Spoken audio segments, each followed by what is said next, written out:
Jeste li ikada razmišljali o izradi vlastitog dezodoransa?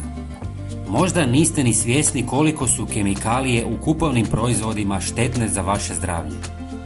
Danas ćemo vam pokazati kako jednostavno možete napraviti dezodorans kod kuće koji je i do 80% jeftiniji od onog kupovnog. Prvo što vam treba su 2 žlice aru praha ili kukuruznog škroba. Ovaj prah ima ulogu ubijanja vlage s tijela i dobiva se iz škroba tropskih gomolja.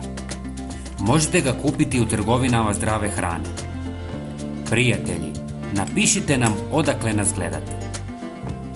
Zatim dodajte 2 žlice sode bikarbone koja neutralizira mirise i apsorbira višak vlage, čineći dezodorans učinkovitim i prirodnim. Sve dobro promiješajte.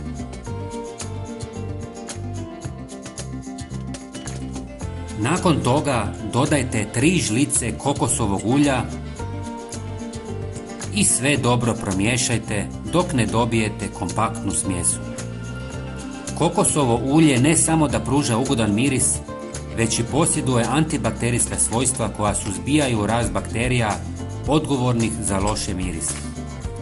Osim toga, kokosovo ulje nudi hidrataciju koži čineći ga popularnim izborom za one koji žele spoj učinkovitosti i njege u svom dezodoransu.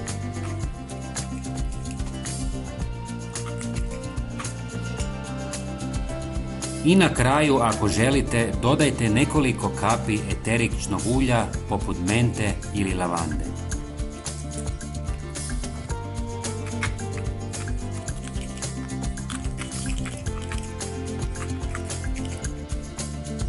Napunite staru kutiju od deo stika ili malu kutijicu od potrošene kreme.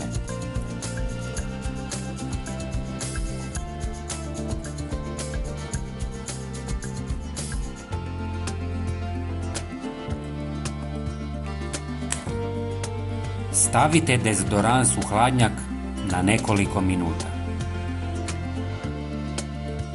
Evo finalnog proizvoda, lijepog izgleda i fantastične teksture.